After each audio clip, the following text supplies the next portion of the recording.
첫 번째 썰 바로 가보도록 하겠습니다. 네, 시청자 고민 사연이고, 닉네임은, 예, 순영님, 그냥 순영이님, 순영님이라 부를게요.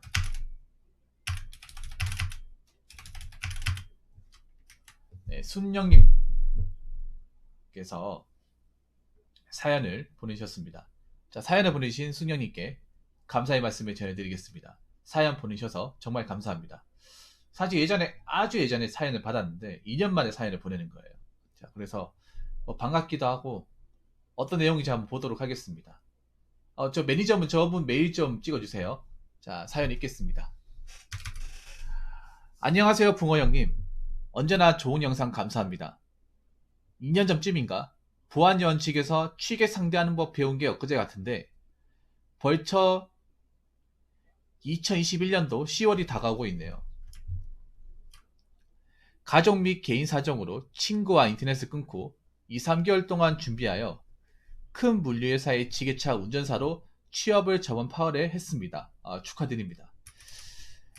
물론 어느 정도 추스리고 나서는 붕어 형님 패트리어트 영상 보면서 힘든 마음 다잡곤 했습니다. 확실히 큰 회사기도 하고 인센티브 및 월급이 다른 회사보다 좋아 이 길로 쭉 갈 것 같습니다. 제가 상담받고 싶은 건 이 월급으로 제가 하려는 계획이 과연 맞는 건지, 제가 생각하는 것이 잘하고 있는 건지에 대한 겁니다.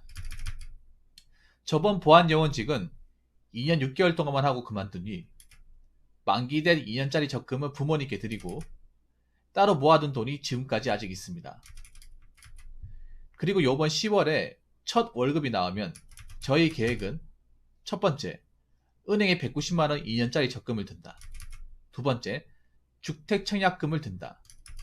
세 번째, 15만원은 부모님 집에 얹혀 사는 생활비로 드리고, 네 번째, 위 세 가지를 뺀 나머지 돈은 개인 저금. 이렇게 할 예정입니다. 그동안 친구들에게 은근 유혹당했던 주식 및 코인은 전부 뿌리치고 하지 않았고, 제가 게임을 좋아하긴 하지만 과금도 딱히 하지 않습니다. 요새 메로나 시국 때문에 좋아하는 취미도 관심을 아예 끊었습니다. 담배도 보안요원 일할 때만 피웠고 지금은 완전히 끊었고, 술도 한두 달 만에 친구와 약속이 잡히면 조금 먹는 정도입니다.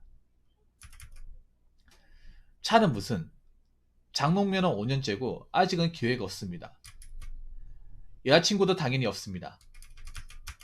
맨 첫 번째 말씀드렸던 개인 사정 기간 동안 SNS를 끊으니 자연히 친구의 친구나 별로 친하지 않은 사람들의 일상을 접하지 않아 편하기도 하지만, 과연 30대 부모님 집에 얹혀 사는 직장인이 옳게 살고 있는지 다른 의견이 궁금한 것도 사실입니다. 부모님께 말씀드리면 당연히 잘하고 있는 거라고 말씀하시지만, 붕어 형님 같은 제3자 시선으로 봤을 때 제가 옳게 걸어가고 있는 건지 참 궁금합니다. 언제나 길을 헤맬 때쯤 페트퐁에 해주시는 것 항상 감사합니다. 긴 사연 글 읽어주셔서 감사합니다. 보내셨네요. 약간 편지연 시간. 잘 되셨네요. 축하드립니다. 그래서 한동안 안 보였구나. 축하드립니다. 그래도 소개의 목적을 달성하셨네요. 원하는 목적을. 네. 그동안 이것 때문에 좀 마음고생을 많이 하셨을 것 같은데, 축하드립니다. 이제 한시름 났네. 일도 만족하시는 것 같아요. 일 같은 것도. 요즘 같은 시국에 이렇게 좋은 직장 다닌 것만으로도 잘하고 계신 거예요.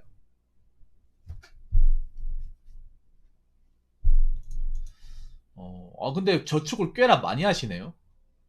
190만원. 야.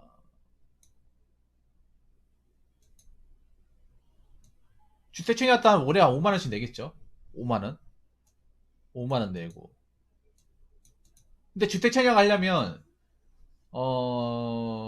무주택자라 해야 유리하거든요. 그러니까 지금 님이, 모르겠어. 부모님한테 어떻게 살면 이게 되나 모르겠네. 가산할 때. 근데 요즘에 워낙에 청약이, 10만원요.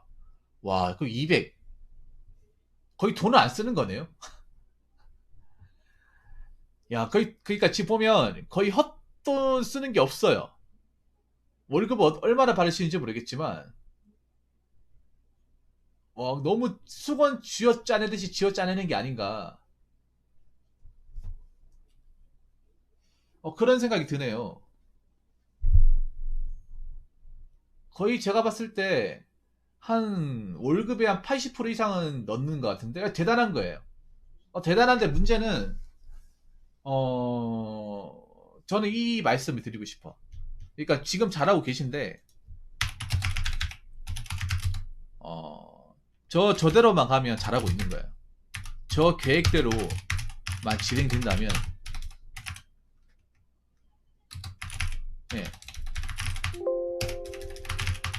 예, 본인 입장에서는 최선의 선택입니다. 저 계획대로만. 근데 이 계획이 여러분 보시면 아시겠지만 정말 빡빡하거든요, 이게. 왜냐하면 이게 일단 여자분들은 못해요, 이거는. 여자분들 무시하는 게 아니에요. 여자분들은 아실 거예요. 이거 거의 못할 거야, 아마. 젊은 여자분들 못하고. 남자분들은 또 못하는 거야. 그러니까 아마 똑같은 월급 조건을 받는 사람 중에 한 100명 있으면 지금 순영이처럼 할 사람이 한 5명도 안 될 거예요. 100명 중에 5명. 또 안 됩니다. 왜냐하면 처음부터 이렇게 적금을 넣겠다 생각 안 해요. 한 100만원, 마이너는 100만원이지. 거의 한 200 정도 넣는 거잖아. 개인 저금까지 하면. 야. 근데 이게 제가 보니까 이게 이렇게 적는다는 거는 내가 이 앞전에 이 정도 수준을 해보니까 성공했기 때문에 가능한 거잖아요. 그러니까 이게 여러분 있잖아요. 뭔가 터무니없이 보일 수도 있어요. 네. 남들이 봤을 때 에이 너무 심한 거 아닌가 이렇게 생각할 수 있는데 이분이 왜 이렇게 했었겠어요? 그 전 직장에서 이 정도는 알지만 이것보다 비슷한 수준으로 비슷한 강도로 보시면 저분이 180만원 적금을 넣었다 그러잖아요. 저분 일하는 이게 됩니까? 저분 전 직장이 제가 일했던 데랑 똑같은 데거든요. 급여 체계를 알고 있어요. 예. 저 180만 넣으려면 아마 차비랑 담배값 말고는 안 썼을 거예요. 아니면 식대 최소한으로 해가지고 거의 그거 말고는 안 써서 다 집어넣었을 거예요. 왜냐면 제가 수년이와 똑같은 일을 했었잖아, 맞죠? 근무 장소는 다르지만. 그래서 월급이 얼마나 받는지 안단 말이에요. 일하시는 분도 몇 명 있고 아는 사람 중에. 예. 그래서 저게 정말 힘들어요. 그러니까 저분이 180만 원 들었을 때도 대기업 다녀도 180만 원 힘들어요. 삼성 다녀도 180만 원 힘들어. 근데 저분은 보안요원 일을 했었거든요. 시설 보안. 근데 시설 보안 일이 솔직히 말씀드리면 최저시급 말고는 없어요. 최저시급 순수하게 최저시급 곱하기 시간이야. 그래서 월급이 안 올랐다 하더라도 한 200만원 세금 때문에 200만원 왔다 갔다 그래요. 뭐 대근 서면 한 220, 30까지 가겠지. 그러니까 220, 30, 180만원 쓴다고 하면 한 4, 50만원 한 차비로 한 10만원 정도 나갈걸요. 차비로 10만원 나오고. 그리고 보안요원이 일해본 사람들은 알지. 돈이 나가요. 돈이 아예 땡전 한 푼 안 나갈 수가 없어요. 제가 보안요원 일할 때 주변 사람들한테 혹시 보안 일하는 사람이 있어 공장으로 가라고 얘기하는 이유가 공장이 돈이 안 들어요. 공장이 돈 모으긴 좋아요. 공장이 밥값이 안 들거든요. 커피 같은 것도 회사에서 이제 그 고객사에서 제공하는 경우도 많이 있어가지고 비품 같은 제공하는 게 많이 있어요. 뭐 종이컵이라든지 커피 같은 것도 주는 데도 있고 밥도 그냥 그 구내 식당에서 먹게 하거든요. 특별한 경우 아니면. 그래서 돈 모으려면 공장을 가야 되는 게 맞아요. 대근도 많이 서는 경우가 많아가지고 기숙사도 지원되니까. 근데 저분이 일했던 데 병원이에요. 병원이라는 것은 기숙사가 없고요. 밥도 사 먹어야 됩니다. 밥도 뭐 그 식권을 주는 게 아니라 그러니까 식권을 돈 주고 사 먹어야 됩니다. 네. 그러니까 월급에 식대비가 포함되어 있는 게 아니에요. 그렇기 때문에 그 월급에서 돈을 일정 부분 내서 밥을 사 먹어야 됩니다.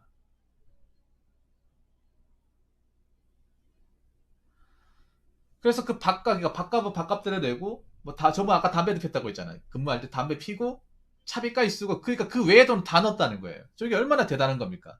그러니까 내가 한번 해봤기 때문에 가능하다는 거죠. 한번 겪어봤기 때문에.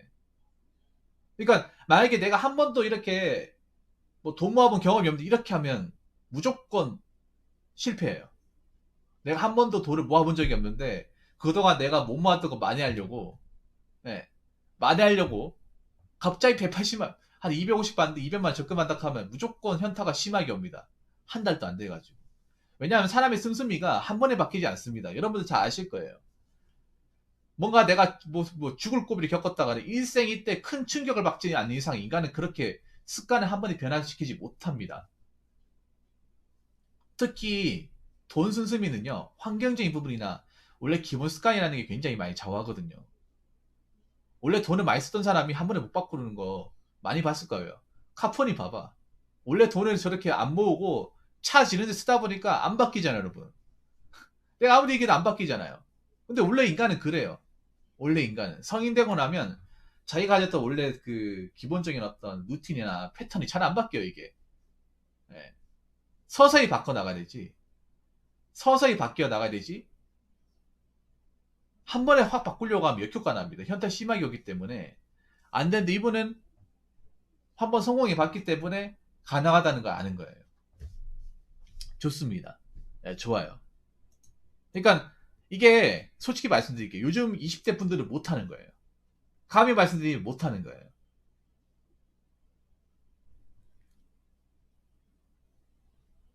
자, 두 번째는 뭐냐면, 저는 그래도 있잖아요. 그래도 취미생활을 즐기기 위한 용돈을 최소한도로 쓰셨으면, 네, 좋겠습니다. 자극받으면 보내하셔도 되고요. 네. 그러니까 이게 왜 그런가 하면, 너무 돈만 모으면 사람이 우울해져요. 내가 그랬던 적이 있거든요, 순영이는. 돈만을 모으면. 그래서 한 달에 한 못해도 10에서 15 정도 나이 위에 써도 괜찮아요. 그거는 나쁜 게 아닙니다. 이전원님 오세요. 오랜만입니다. 잘 계시죠, 이전원님? 이전원님 함안군에서 일하시는 분인가? 네. 그러니까 한 15만 원 정도, 뭐 운동화를 산다든지 옷을 사는지, 나한테 뭐 치킨 한번 시켜 먹는지, 이 정도는 쓰라는 거예요. 이건 절대 아까워하면 안 돼. 저는 뭐 예를 들어 한 10만 원 정도 미니카 같은 거 쓰잖아요. 예. 너무 여유 부리지 않는 선에서, 저 같은 경우에는 이제 저에 대한 보상으로, 저 걷는 거 좋아하니까 운동화 같은 거 산다거나, 미니카 같은 거 산다거나, 이런 식으로 저는 좀 저한테 이렇게 보상을 줬어요.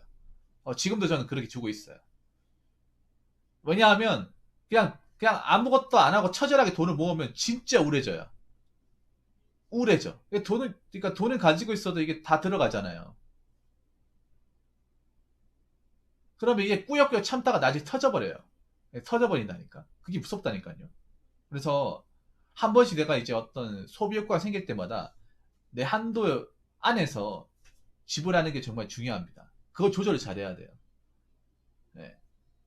그래서 내가 내한테 적절하게 보상을 줄 수 있는 돈, 그 범위는 설정하는 게 좋습니다. 그렇다고 너무 많이 설정하면 안 되고요. 적어도 한 10에서 15만 원 정도는 써도 괜찮다고 생각합니다. 남자든 여자든 간에. 여자분들도 돈을 모은다고 치면 최소한 자기한테 뭐 화장품이라든지 뭐 헤어라든지 뭐 원피스라든지 이런 거 살 돈이 있어야 되잖아. 그래야 힘들어도 나한테 이렇게 좀 투자하면서 모을 수 있는 원동력이 되거든요. 이건 제가 제 뇌피셜을 찌끄적인 게 아니라 그 짠돌이 책 있죠. 그런 책을 읽으면서 나와 있던 부분입니다. 우리 알던 사람이 갑자기 극단적으로 줄이게 되면 굉장히 실패하는 게 높아요. 네. 그리고 여기 보면 자, 본인은 얹혀 살고 있다고 얘기했는데, 자, 본인은 부모님께 얹혀 살고 있다고 얘기했지만,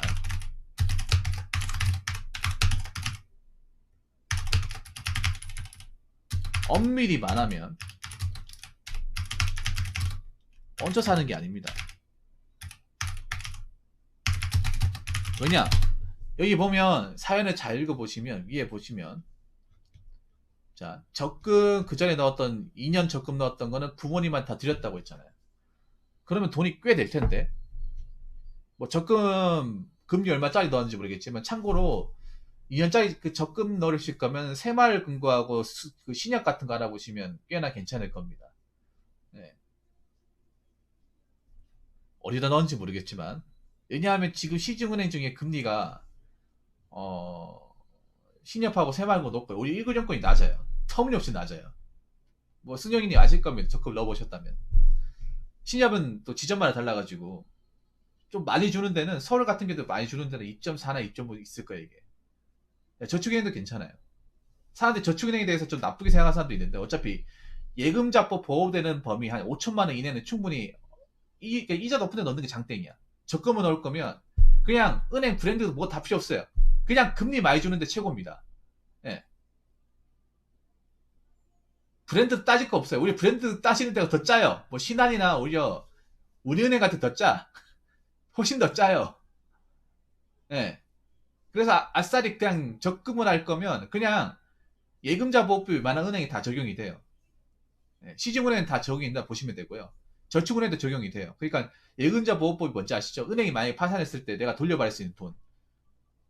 그게 예금되어 있는 사람들. 최대 금액이 5천만 원이거든요. 그 5천만 원 한도 내에서 넣으면 됩니다. 어차피 180만 원씩 2년이면 2160에 4320이잖아요. 그리고 되도록이면 하나 더 추천드리면 적금보다 예금이 좋습니다. 예금 이자가 더 높아요. 나도 알게 된 건데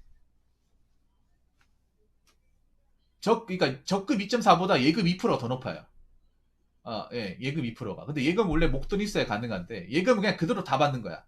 2%는 2%에 그대로. 그러니까 예를 들어서 2천만 원에 2%면 한 40만 원. 40만 원 그대로 다 받는. 거기서 이제 비과세 빼면 한 34, 5만 원? 네, 그렇게 받는 거예요. 근데 적금은 좀 계산한 방식이 좀 다르더라고. 난 2.4라고 하길래 2.4 그대로 다 받는 줄 알았는데 뺄 거 다 빼더라고요. 아무튼 빠지는 게 있더라고. 그래서 이제 나중에 받는 걸 보니까 좀 다르더라고요. 뭐 그거는 뭐 나중에 은행 가서 자세히 알아보기로 하고.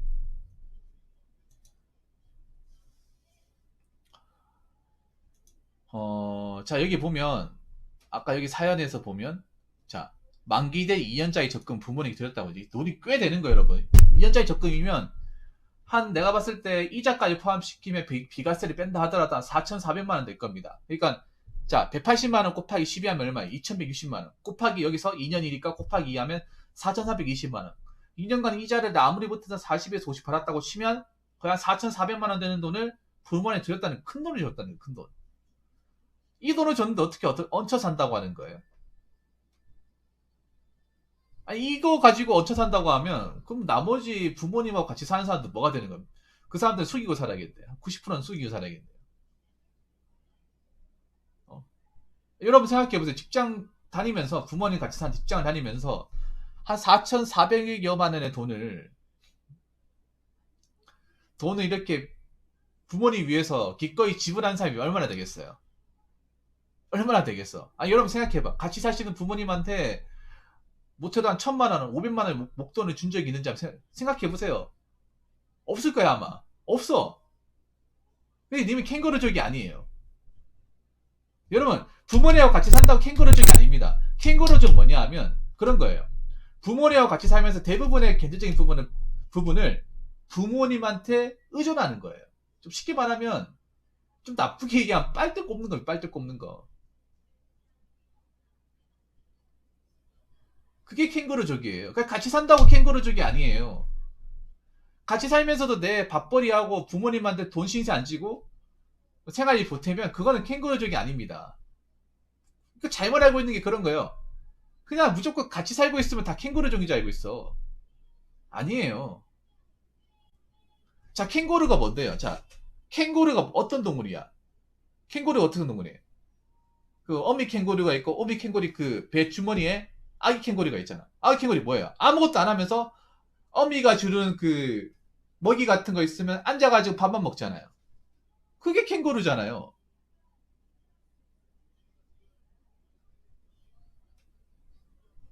근데 이분은 밖에 나가서 일하면서 일한 부분에 일정 부분 생활비를 주고 그리고 적금도 큰 돈도 줬단 말이에요. 맞잖아요. 아니 캥거루라는 동물 생각해보세요. 아기가 밖에 나가가지고 사냥해가지고 엄마한테 줍니까? 그런 캥거루 어디 있어요? 여러분 동물의 왕국 봤잖아요. 동물의 왕국 보면 캥거루 아기가 크기 전까지 그 주머니 안에 있으면서 아무것도 안 하고 그냥 어미가 주는 먹이 따박따박 먹잖아요. 그게 캥거루잖아요. 캥거루라는 의미를 잘 떠올리면 본인이 캥거루 지금 적인지 아닌지를 금방 판단할 수 있습니다.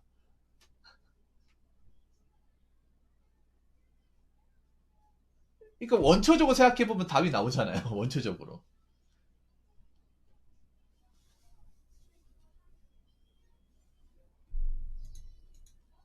캥거루족이란 그런 거예요. 부모님하고 같이 살면서 부모님 해주는 밥 먹고 빨래도 부모님 다 시키고 용돈 한 푼 안 주고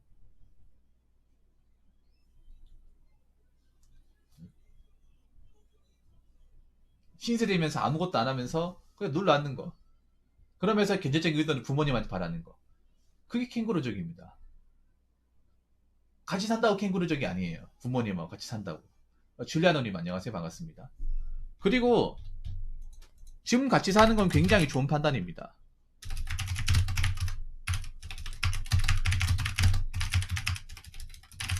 굉장히 현명한 판단이에요. 뭐 지금 보면 뭐 부모님하고 독립하고 뭐 나가 사는 게 짱이라고 하는데 그 나가 살았던 사람들 묻고 싶어. 그렇게 해서 돈 많이 모았습니까? 그렇게 해서 본인의 삶은 살이 나아졌냐고요. 나아진커녕 밑바지도 물붓기 순위밖에 안 될걸요. 지금 뭐 부모님하고 같이 안 살아가지고 아이고 나 이제 해방이다. 드디어 나만의 삶을 얻었네라고 이렇게 막 자승자박하는 사람도 있잖아요. 엄청 많잖아 수도권에. 솔직히 널렸잖아 여러분. 수도권에 부모님 이제 부모님의 어떤 그런 간섭과 잔소리에 벗어났다. 이제 나만의 삶이다. 그렇게 나가 사신 분한테 물어볼게요. 그렇게 해서 돈 얼마나 모으셨는데요? 월급 받는 족족 다 그 월세하고 공과금하고 자기 식비하고 용돈에 이것저것 쓰다 보니까 남는 게 없지 않나요? 남는 게 없을 텐데.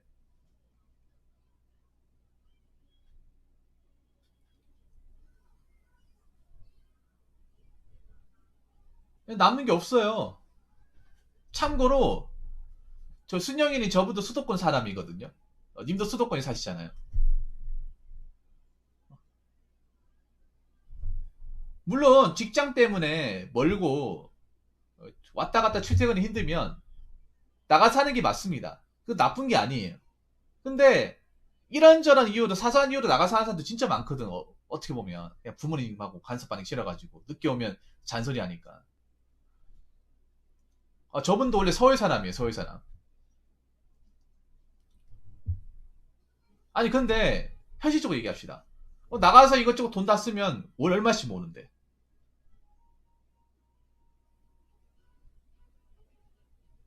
월 얼마씩 모읍니까?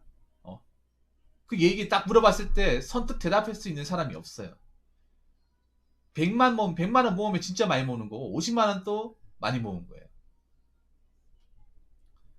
왜 부모님하고 뭐 그렇게까지 사는 게 뭐 지옥이거나 뭐 서로 관계가 좋지 뭐 이렇게 뭐 관계에서 문제가 발생하지 않는 한은 같이 사는 게 좋아요.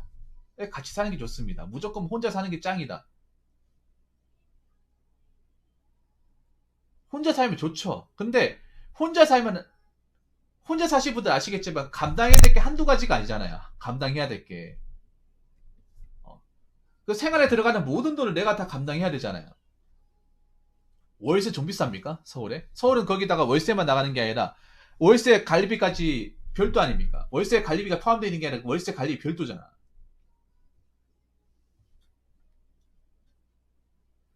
그 왜 서울대에서 자취하실 때 그런 말 하잖아. 그냥 숨만 쉬어도 100은 그냥 나간다고. 물론 자취하시는 분들이 나쁘다는 건 절대 아니에요. 아닌데 지금 이렇게 사는 건 내가 봤을 때 현명한 거예요. 나중을 생각한다면. 나중에. 그리고 혼자 사시는 분들 아실 거예요. 특히 서울권에 혼자 사시는 분들은 서울에서 이제 혼자 사시는 분들 고충이 뭐냐 하면 일단 첫 번째는 층간소음. 서울에서 있는 그 어떤 여러 가지 오피스텔이나 원룸 사시는 분들이 가장 공경을 겪는 것 중에 하나가 방음이 전혀 안 돼요. 방음이 돼 있는 곳이 한 군데도 없어 거의. 아마 서울권에 사실 분도 공감하실 거예요. 혼자 살아보신 분들은. 옆에서 전화하는 소리 들리고 샤워하는 소리 들리고 세탁기 소리 들리고 오토바이 빵빵하는 소리 들리고 다 들리잖아. 그리고 원룸의 공간이 좁다 보니까 요리를 못해요. 고기를 굽지도 못해. 냄새가 배일까봐. 환풍도 안 되고 거기다 빨래 넣는 공간도 부족하고. 요즘에 서울 같은 원룸이 한 4평 5평밖에 안 되잖아요. 가장 고충이 그거 아닙니까? 빨래 넣을 데가 없잖아요, 빨래. 그리고 냉장고 같은 경우에도 뭐 냉동칸이 없는 것도 있고. 그래서 뭐 요리 같은 거 하려면 채소 같은 거 이렇게 냉장고에 이제 저장을 해야 되는데 넣지를 못하잖아요, 이게. 그 넣으면 이제 뭐 음료수 같은 거 넣을 수가 없잖아요. 여러 가지 현상이 많더라고.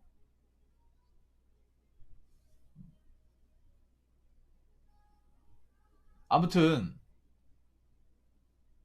혼자 살면 그만큼 감당해야 될 게 많습니다. 예, 감당해야 될 게 많아요. 그렇다고 해서 혼자 사시는 분이 나쁘다. 어, 그건 절대 아닙니다. 근데 지금 같은 시국에는 내가 뭘 해야 될지를 정확하게 판단하는 게 좋아요. 그래서 순영이님은 내가 어떻게 지금 내가 살아남을지를 어, 판단하는 게 판단을 잘하고 계신 것 같아요. 굉장히. 그러니까 저분도 그냥 순간적으로 이렇게 판단한 게 아니라 곰곰이 생각을 한 것 같아. 내가 과연 이 서울 수도권의 비싼 집값에서 그냥 우리 집도 잘 사는 게 아니고 내가 그렇다고 뭐 좋은 직장에 들어간다 한들 돈을 엄청나게 많이 벌 것도 아닌데 이 상황에서 남들과 똑같이 자취해가지고 이런저런 뭐 생활을 똑같이 간다고 하면 과연 내가 5년 뒤에 10년 뒤에 10년 뒤에 이 똑같은 삶을 계속 영위하고 있으면 나 어떻게 될까? 그 고민이 머릿속에 아른거리지 않았을까요? 그러니까 지금 순영이도 아직 내 말에 공감하시는 게 뭐냐면 지금 많은 젊은 사람이 착각하는 게 그냥 원룸에서 그냥 살고 있다고 그게 정상적인 삶이 아니에요. 내 게 아니잖아. 내 거 아닌 삶이 계속 유지하는 거잖아. 뭐 젊으니까 뭐 그 정도 고생 각오하고 살 수 있다고 생각해요. 근데 10년 뒤에도 15년 뒤에도 그렇게 살고 있으면 어떡할 거야? 그냥 월세 내면서 남 좋은 일 하면서 지금 그렇게 돼가고 있잖아요. 그러니까 순영이님도 굉장히 고민했을 거예요. 내가 현실적으로 나중에 내가 두 다리 뻗고 잘 수 있는 내 명의로 된 집을 소유하려면 가장 기초적이면서 가장 단무지, 단순하고 무식한 방법으로 하는 게 최고다. 자, 수영이는 하는 게 보세요. 얼마나 단무지입니까? 단순 무식한. 예. 간단 명료하잖아요. 복잡하지 않잖아. 근데 이걸 거의 하는 사람이 드물다는 거죠. 왜냐? 엄청나게 절제해야 되니까. 하고 싶은 거 못하니까. 부모님과 같이 살아야 되니까. 그러니까 미래를 잘 판단하신 것 같아요, 순영이님이. 예. 이렇게 스카이 잡히면 좋은 게 뭔지 아세요? 순영이 나중에 이제 일하면 진급할 거야. 진급하면 월급 오르죠? 월급 오르면 저쪽에서 더 드리면 되는 거예요. 이런 식으로. 파일이 커나가면 되죠. 그리고 제가 알기로는 순영님, 고향이 그래도 경기도권에서 집값이 그나마 괜찮은 곳으로 알고 있습니다. 구축적으로 가면. 그러니까 고향도 제가 알기로는 아마 수영님 아실 거예요. 고향이 일산이 아니냐가 굉장히 집값 차이가 어마어마하게 많이 벌어지는 곳이야. 예, 이건 제가 군대 있을 때도 압니다. 예. 일산 동구에 속하느냐 아니면 그 외냐. 왜냐하면 일산이 거의 100만 인구를 가지고 있잖아요. 근데 80만이 그 일산에 몰려 있어요. 예. 동구냐 서구 차이도 굉장히 큽니다. 동구면 굉장히 비싸고 서구면 약간 좀 일산이긴 하지만 좀 그래서 이번에 10년 동안 악바리 정신 모아가지고 돈 모아가지고 하면 뭐 2억 5천 뭐 3억까지 되겠죠. 그럼 모았으면 그 돈 가지고 뭐 제대로 된 집은 아니라 하더라도 제대로 된 집은 아니다 하더라도 뭐 내 명의로 된 누구한테 뭐 나가라고 소리도 안 듣고 뭐 어차피 뭐 구축 들어가도 뭐 도배 새로 하면 되니까. 저는 막 리모델링까지 할 필요 없다 생각해요. 도배는 새로 해야 돼. 도배 같은 거 새로 하면서 뭐 수도나 이렇게 수압 같은 거 고치고 있으면 고치고 그래 쓰면 되죠. 얼마나 좋아. 근데 요즘 젊은 사람들 중에 이 순영이님 같은 마인드를 가지고 있는 사람들이 솔직히 말할게요. 없어요. 원래 이게 당연한 건데 이 마인드 가지고 있는 사람들 정말 찾기 힘들어. 나도 이 마인드거든요. 근데 이 마인드 가면 주변에서 뭐라고 하냐면 아이고 이 바보 같아 이 구시대인 이 사람아. 어? 어? 누가 바보같이 통장에 돈 묶여놓냐? 이런 얘기 하지 않습니까? 순영이님 안 그래요? 야 요즘 애들도 그렇게 야 그렇게 은행 믿고 이렇게 돈 넣어놓고 하는 사람인데 야 내가 그 돈 있었으면 바로 업비트 들어갔다 바로 업비트 들어가서 바로 테슬라 주식부터 샀다 이 얘기 한다니까 다들 주변에서 나도 이거 굉장히 많이 들었거든요 아마 준영이도 많이 들었겠죠 예 근데 막상 주식하고 코인 하는 사람들 얘기 들어보면 정말 돈을 가지고 있는 사람이 드물어 예 오히려 난 이렇게 생각해 무슨 말인가 하면 이럴 때일수록 정서로 가야 돼 정석으로 이런 시국일수록 정서로 가야 돼 정석으로 근데 정석으로 갔으니까 수녀님이 돈을 저렇게 모으고 한번 해봤으니까 성취감이 있으니까 한 번 더 도전할 수 있는 거예요. 그러니까 이렇게 지금 정석적으로 하는 사람이 찾기 힘들다는 거예요. 아마 서울이라 이 고향 이 경기도권에서는 한 순영인이 같은 분이 한 100명 중에 한두 명이 100명 중에 특히 순영인이 알잖아요. 보안 쪽에 보면 이 자금 사정 안 좋은 애들 많잖아요. 내가 다 그렇다고 얘기 못하겠지만 그쪽 계열에 보면 항상 돈에 쫄리는 사람도 좀 있거든요. 예, 예. 차는 다 가지고 있는데 맨날 이제 월급 타면요 하루 만에 돈이 다 나가요. 이틀 만에. 그래서 그런 사람이 있었어요. 제가 전에 얘기했나? 아마 순영이님 그 일할 때 있었을 거예요. 뭐냐면 월급이 들어오잖아. 월급이 아마 그 렌상스 그쪽으로 하면 1시에 들어올 거예요. 1시, 12시나 1시에 들어와. 그러면 1시 되면 불이 났게 인터넷 뱅킹 빼버려요. 네, 불이 났게. 10만원, 20, 바로 빼버려요. 왜냐하면, 이게 만약에 바로 안 빼버리면 이미 은행이나 대출권에서 다 퍼간단 말이에요. 퍼가기 전에 자기가 이제 건지는 거예요. 그래서 타이머 재가면서 기다리는 사람도 있었던.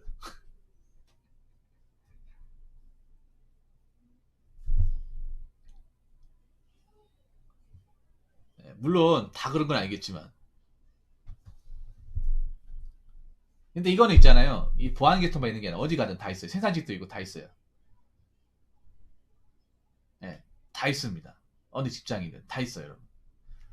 그래서 이럴 때에서 정신 차리고 사야 돼. 이건 굉장히 뭐 주변 사람들한테 좀 본보기가 될 수 있는 아마 좋은 이야기인 것 같습니다. 뭐 청승 맞다고 얘기하는 사람도 있고 찌질하다고 얘기하는 사람도 있을 거예요. 거기에 휘둘리지 마세요, 순영이님. 어차피 내 인생이야. 뭐 찌질한 게 어때서? 내가 뭐 남들한테 피해주고 사나? 남들한테 뭐 내가 뭐 못쓰질이야 했습니까? 아니잖아요. 할 거 다 하잖아. 그럼 된 거예요. 대신에 순영이님 하나 얘기하고 싶은 게 있어. 마지막으로 제가 얘기하고 싶은 게 뭐냐 하면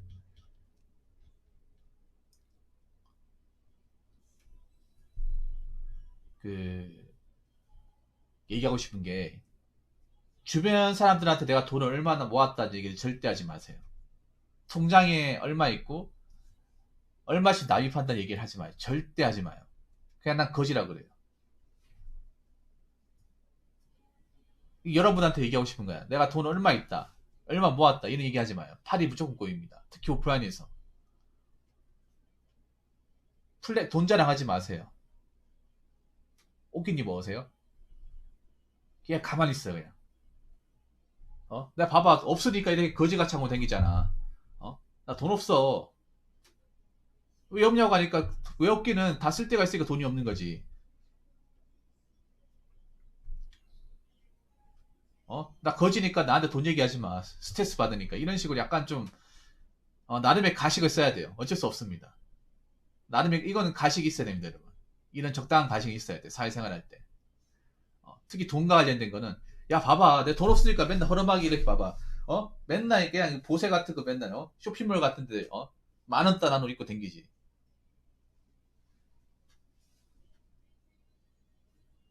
그러면, 이런 말 하지 않으시면, 야, 넌 돈 어디다 쓰길 맨날, 어? 이런 후지그랑을 입고 다니냐 하면, 어?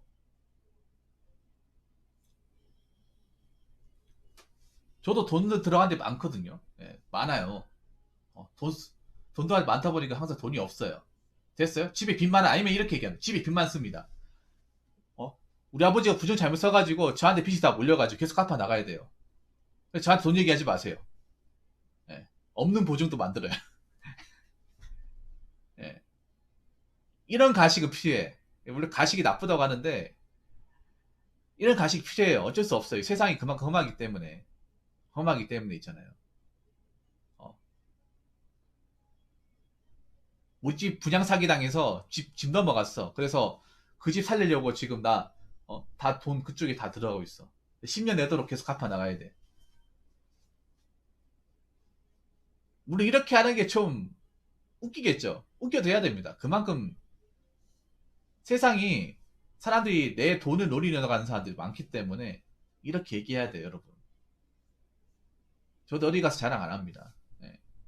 아무튼 순영이님한테 정말 고맙고요. 예, 이렇게 좀 열심히 살려서 고맙고 많은 분들이 좀뭐 플렉스 거린다거나 뭐 카푸어짓 한다거나 아니면 돈을 못 모아서 좀 상실감에 빠진 사람들이 이 얘기 듣고 좀 자극을 받았으면 좋겠습니다. 많은 분들이. 아무튼 오늘 사연 보내주셔서 감사하고 마지막으로 얘기하고 싶은 거는 지게차 일을 하신다고 하셨는데 안전 안전 조심하세요. 안전. 그리고 지게차 타시면 허리가 많이 안 좋아집니다. 왜냐하면 지게차 등받이가 안짱이 별로 안 좋아요. 보나마 그 노란색이 현대중공에서 만들었던 주황색 두산 그 두 중에 하나 쓸 것 같은데 그 두 자리 전부 다 안짱이 안 좋아요. 일반 세단처럼 그래 안짱이 있는 게 아니에요. 그냥 의자만 떡하니 있어요. 플라스틱 그냥. 그래서 스트레칭 같은 거 많이 하셔야 됩니다. 예. 예. 아무튼 조심하시고 오래 일하시기 바라겠습니다. 예. 돈 모으셔가지고 목돈 만드셔가지고 본인 나중에 본인 명의로 된 집 한 채 꼭 장만하시기 바라겠습니다. 예. 오늘 사연 감사합니다. 자, 이상으로 첫 번째 썰 마치도록 하겠습니다.